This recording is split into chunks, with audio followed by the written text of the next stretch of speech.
Man shama Ramadana imanan wa ihtisaba ghufira lahu ma taqaddama min zambi. Assalamualaikum warahmatullahi wabarakatuh. Saya Wan Ahmad Safwan bin Hamidi, admin di Akademi Al-Quran Al-Hadi. Video ini bertujuan untuk menerangkan perjalanan kelas sepanjang bulan Ramadan bagi tahun 2026.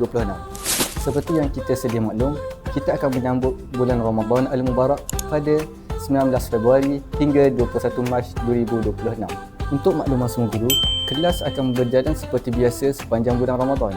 Bagi guru yang tidak dapat menjalankan kelas mengikut jadual asal sepanjang Ramadan, pihak kami menyediakan inisiatif untuk mencukupkan kelas mengikut pakej yang diambil oleh pelajar. Guru boleh menjalankan kelas ganti lebih awal atau selewat-lewatnya pada bulan Mei 2026.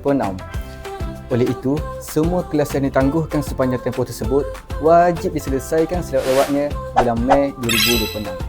Makluman pergantian dan penangguhan kelas hendaklah dimaklumkan lebih awal dalam grup kelas masing-masing.